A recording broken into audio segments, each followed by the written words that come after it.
Mbappé vient de gagner contre le PSG devant la justice. 61 millions d'euros, victoire totale. Mais ce que personne ne voit, c'est que cette affaire cache 3 vérités brutales. Et la troisième est mortelle. Parce que Mbappé vient de commettre une erreur psychologique qui va transformer sa victoire en véritable cauchemar. Et si tu ne comprends pas cette erreur, elle peut littéralement détruire ta vie. Alors, regarde ça.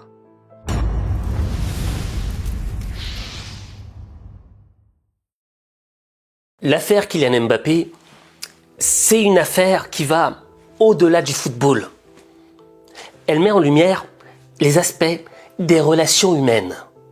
Et dans cette vidéo, ce que je veux, c'est partager avec toi 3 leçons à travers cette affaire qui vont te suivre pour les 10, 15, 20 prochaines années de ta vie. Parce que ce qu'a vécu Kylian Mbappé et les dirigeants du Paris Saint-Germain, je l'ai vécu. Et quand on est préparé, eh ben là, on peut sortir une carte joker qui te permet de remporter la victoire. Mais avant que je te représente les 3 leçons de vie liées à cette affaire, faisons un petit résumé de ce qui s'est passé. Le conseil de prud'homme de Paris a tranché. Le PSG doit verser 60 900 000 euros à son ancien joueur Kylian Mbappé avec exécution provisoire. C'est moins que ce qu'il demandait, 263 millions, pour les salaires et primes non payés à la fin de son contrat à l'été 2024. Le footballeur réclamait aussi la requalification en CDI de ses CDD dans le club. Il a été débouté sur ce point. Mbappé, qui depuis a rejoint le Real Madrid, poursuit également le PSG pour harcèlement et lui reproche la manière dont il a été traité lors de sa dernière saison. La commission juridique de la Ligue de football professionnel avait déjà ordonné au PSG de verser 55 millions d'euros. En face, le PSG réclamait pas moins de 440 millions d'euros de dommages et intérêts à son ancien joueur. Il lui reprochait d'avoir fait capoter une offre à 350 millions du club saoudien Al Hilal et d'avoir porté atteinte à l'image du club. Des demandes entièrement rejetées par les prud'hommes. Les relations entre le PSG et le joueur avaient commencé à s'envenimer à la rentrée 2023. Kylian Mbappé, alors en fin de contrat, avait refusé de prolonger pour une saison, privant son club d'une potentielle indemnité de transfert. Le club affirme lui qu'un accord verbal avait été conclu en 2023. Dans celui-ci, le joueur aurait renoncé à une partie des sommes dues à la fin de son contrat pour préserver la santé financière du Paris Saint-Germain. L'équipe juridique de Mbappé affirme qu'il n'existe aucune preuve tangible de cet accord. Et maintenant, on enchaîne avec la leçon numéro 1.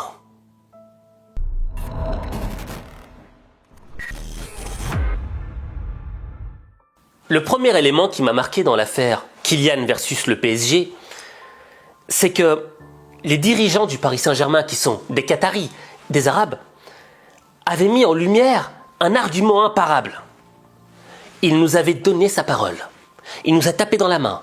Donc, il s'est engagé. Mais, devant les juges, cet argument n'avait pas fait mouche. Pourquoi ? Parce que la justice, elle n'est pas là pour appliquer un code de l'honneur. La justice, elle est là pour appliquer une loi.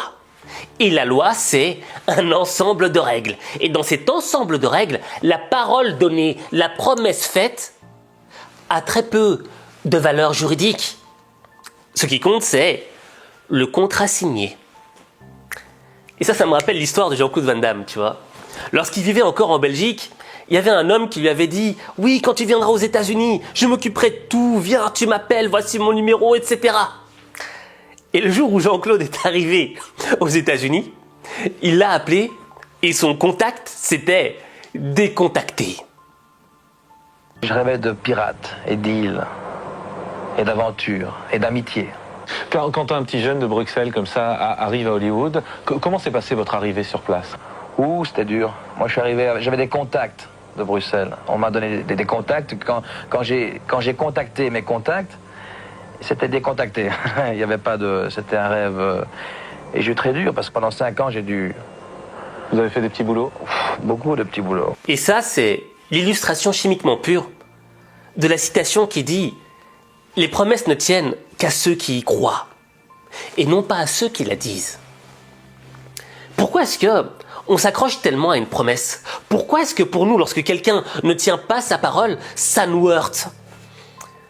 Déjà, dans la péninsule arabique, là où vivent les Qataris, avant la découverte du pétrole, ils vivaient dans des conditions météorologiques extrêmes, bien qu'elles n'ont pas changé. Mais aujourd'hui, ils vivent avec un peu plus de confort. Mais avant, c'était beaucoup plus dur. L'eau manquait, tout manquait. C'était la pauvreté. Donc, lorsque quelqu'un s'engageait, lorsque quelqu'un donnait sa parole par rapport à quelque chose, il en allait de la survie du groupe, de la communauté. C'est pour ça que la parole donnée vaut son pesant d'or dans la péninsule arabique. Et ça, quand j'en parle avec des Saoudiens, Émiratis, Qataris, je le ressens. Tu vois, si tu respectes pas ta parole, tu vois ce que je veux dire. Et donc, en réalité, aujourd'hui, on vit plus dans ce monde avec des conditions météorologiques très difficiles où on vit pas dans des forêts, etc. Tu vois, non, on vit dans un monde moderne. Dans un monde moderne où la parole donnée n'a pas de poids juridique. Et lorsque quelqu'un te fait une promesse, lorsque quelqu'un te dit « Ne t'inquiète pas, je ferai ceci », que ce soit en business ou en amitié ou quoi que ce soit, la meilleure chose que tu as à faire pour voir si l'engagement de la personne est vrai, si tu peux donner confiance à la personne, à ton interlocuteur, c'est de lui proposer la signature d'un contrat. Si la personne est réticente à signer ce contrat, c'est que, au plus profond d'elle-même, elle sera réticente à respecter sa parole. Et maintenant, direction la leçon numéro 2.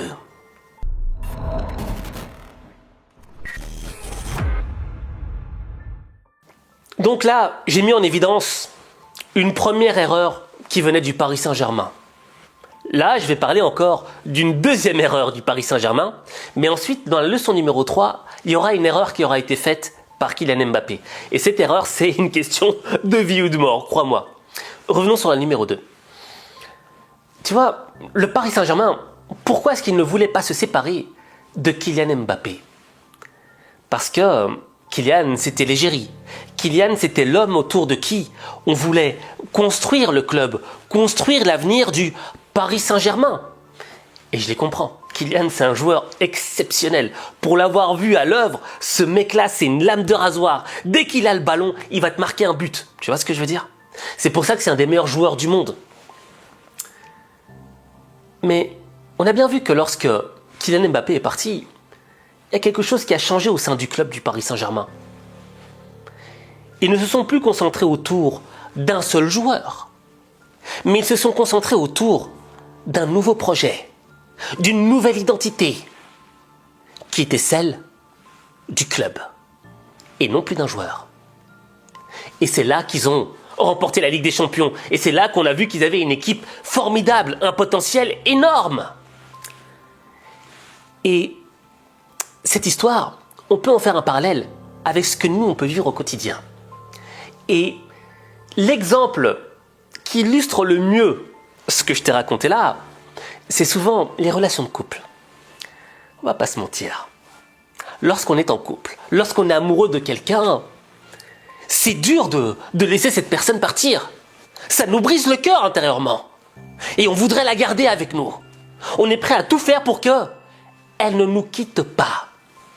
Ça me rappelle la chanson de Jacques Brel, « Ne me quitte pas ». Et en réalité, lorsqu'on est dans cette position du « ne me quitte pas, reste avec moi », lorsque l'on s'accroche, dans le fond, on a tendance à s'oublier. On oublie le projet de notre propre vie que l'on sacrifie au nom du projet de la personne à laquelle on s'accroche. Notre vie tourne autour d'elle. Et c'est ce qu'avait fait le Paris Saint-Germain. Et dans le fond, la meilleure chose que tu puisses faire dans ta vie, c'est que lorsque quelqu'un souhaite te quitter, lorsque quelqu'un souhaite partir, quitter ton entreprise, quitter le couple ou quoi que ce soit, laisse-la partir. Ça va te blesser, ça va te faire mal intérieurement. Ton ego va être touché. Mais ça va te permettre de te recentrer également sur l'essentiel, qui est toi. Et ce toi, ça doit être le projet central de ta vie. Et quand tu comprendras ça, eh bien, tu ne tomberas pas dans le piège numéro 2. Passons maintenant au piège numéro 3.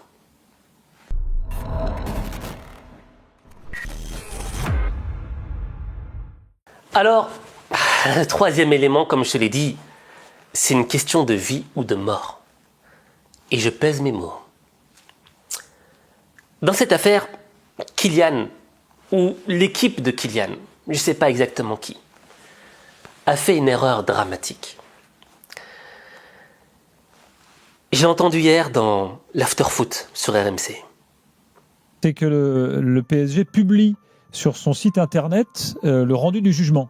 Et le PSG va donc être obligé, pendant une période donnée, sur sa homepage. Oui. Alors le site du PSG, c'est un site super fréquenté. Enfin, je veux dire, en plus, c'est un site de business. Voilà. Et sur la homepage, là, ils vont avoir l'obligation de mettre le message du jugement. Voilà. Pourquoi vous avez fait cette démarche ? Ça a été demandé, mais Kylian n'était pas dans un combat personnel.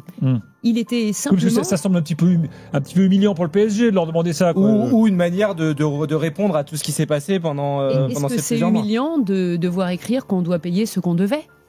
Ça dépend comment on prend les choses, mais Kylian n'était pas dans un combat personnel, il était dans un combat de principe.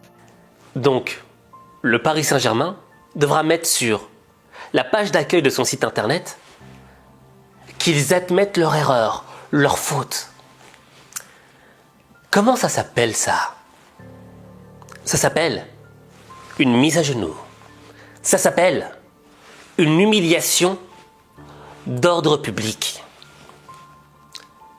Et tu vois, l'humiliation d'ordre public, elle n'était pas nécessaire. Je m'explique. Le combat qu'il y avait eu entre Kylian et le Paris Saint-Germain, c'était un combat entre deux adversaires, d'accord ? Et un combat entre deux adversaires débouche sur une victoire et une défaite pour le perdant. Et Kylian a remporté la victoire. Mais le problème, c'est quoi ? C'est que celui qui a perdu, son ego a été touché. Et donc, il nourrit une certaine rancune, une certaine haine envers son adversaire. Mais cette haine le consume lui-même. Ces émotions qu'il va ressasser jour après jour de haine, de dire « Ah, j'ai perdu », etc., ça va le détruire lui, tout seul. Tu vois ce que je veux dire ? C'est ce qu'on appelle souvent un haters, tu vois. Mais lorsque tu enrobes sa défaite avec une humiliation qui est même d'ordre public, c'est pas de la rancune que tu fais naître en lui. C'est un sentiment de vengeance. Et à partir du moment où le sentiment de vengeance nourrit son cœur et son esprit, cet adversaire ne devient pas un hater, il devient un ennemi. Et la différence entre l'ennemi et le hater, elle est simple. C'est que le hater, comme je te l'ai dit, sa rancune, ses émotions négatives, il les garde pour lui. Il se détruit lui-même avec tout ça à l'intérieur. Mais l'ennemi qui a été humilié, il a besoin de laver son honneur. Et cette soif de vengeance va le pousser à tout faire pour t'humilier au même niveau, ou ne serait-ce même plus que l'humiliation que tu lui as fait subir. Et crois-moi que lorsqu'il s'agit de laver son honneur, il y a des gens qui sont prêts à aller jusqu'au bout. Il y a des gens qui ne lâcheront jamais le steak parce qu'ils ne peuvent pas vivre avec ce poids insupportable de l'humiliation. Parce qu'ils savent que dans le regard de l'autre sera perçue cette faiblesse. Et qui a envie de paraître faible ? Personne. Raison pour laquelle, tu vois, lorsque tu as remporté une victoire face à un adversaire, n'en rajoute pas. Sa défaite lui suffira. Mais si tu rajoutes une humiliation, si tu commences à te moquer de lui encore en plus, tu vas le transformer en ennemi. Et lorsque tu as un ennemi face à toi, tu dois engager de l'énergie, tu dois engager du temps parce qu'il va tenter de te faire plein de coups de crasse derrière. Et là, en réalité, ta victoire va se transformer en cauchemar.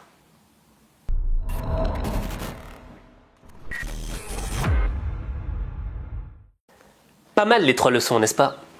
Ben, tu vois, ces 3 leçons qu'on a apprises là, tu peux les appliquer dans tes relations personnelles, dans ton business, au travail. Tu vois ce que je veux dire? C'est ce qu'on appelle de l'intelligence émotionnelle. Et l'intelligence émotionnelle, c'est un outil qui est très peu utilisé dans le monde. Parce que, tu vois, c'est pas palpable, on comprend pas. Alors que c'est un outil, je dirais même que c'est une arme de destruction massive.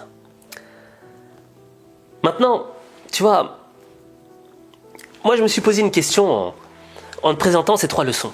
Certes, par rapport à la dernière surtout.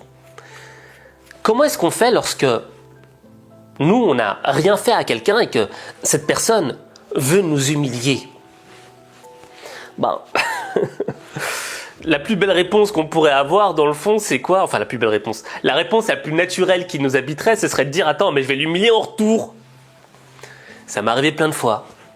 Tu vois, moi, je suis exposé au monde, d'accord? Et parfois, j'ai vu des gens qui se sont moqués de moi. Des gens qui ont voulu m'humilier. Des gens qui se sont, voilà quoi, qui sont bien foutus de ma gueule. Sur l'instant T, tu vois, mon côté végéta arabe a envie de se venger. Tu vois, d'une manière, mais violente. Parce que, honnêtement, ça blesse. C'est une forme d'humiliation publique. Mais tu vois, dans ce cadre-là, il y a un truc que j'ai compris. L'humiliation, il n'y a que nous qui la ressentons. Pas celui qui se moque. Au fait, c'est nous qui nous sentons humiliés. Et dans le fond, je pense que la plus belle des réponses qu'on peut donner à ce genre d'individus qui vont se moquer de nous, etc., c'est tout simplement de devenir meilleur. C'était Marc Aurèle avec sa citation qui disait « Le meilleur moyen de se venger d'un ennemi, c'est d'être meilleur que lui. » Il y a une citation arabe qui dit « Lorsque tu veux te venger d'un ennemi, creuse 2 tombes. »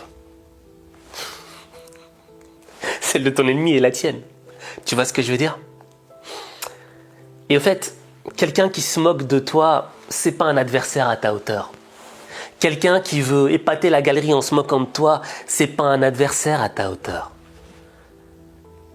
Mais si tu veux te venger en l'humiliant en retour, tu vas en faire un ennemi et tu vas créer une bagarre, une bataille qui va être stérile dans ta vie et qui servira à rien.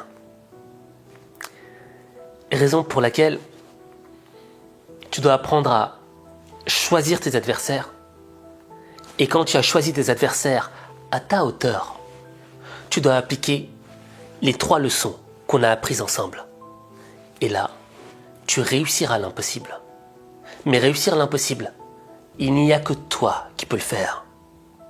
Il n'y a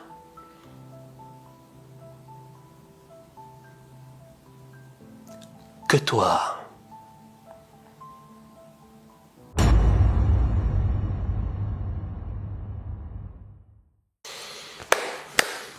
Bon, maintenant, j'aimerais que tu écrives en commentaire le mot victoire. Je répète, victoire. Quand tu écris le mot victoire en commentaire, tu signes un contrat moral avec ta propre personne. Ce contrat stipule que lorsque tu seras en bataille, en combat avec un adversaire, tu respecteras les 3 leçons qu'on a apprises ensemble, plus la petite leçon bonus qu'on a eu derrière. Choisir son adversaire. Parce que tu vois, je vais être honnête avec toi. Le combat, tu devras y faire face. Moi, toute ma vie, j'ai toujours voulu éviter les conflits. J'ai jamais voulu vraiment, tu vois, entrer en conflit avec quelqu'un, ça sert à rien, etc. Mais il y a des fois où on n'a pas le choix. Où on est obligé d'entrer dans la bataille. Mais si on rentre dans la bataille sans un minimum d'intelligence émotionnelle, sans comprendre les différentes règles, tu vois, pour gagner pour remporter la victoire de manière propre, rapide et facile, et qu'elle ne s'éternise pas dans le temps, faut appliquer les leçons qu'on a apprises ensemble. Et ça me fait plaisir de partager ça avec toi. Et j'ai aussi une annonce à te faire. J'ai pris la décision d'écrire un livre. Mais cette décision est particulière. Parce que j'aimerais que tu le fasses avec moi.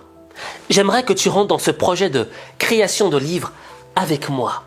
Et l'idée, c'est quoi? C'est de créer un livre qui soit utile.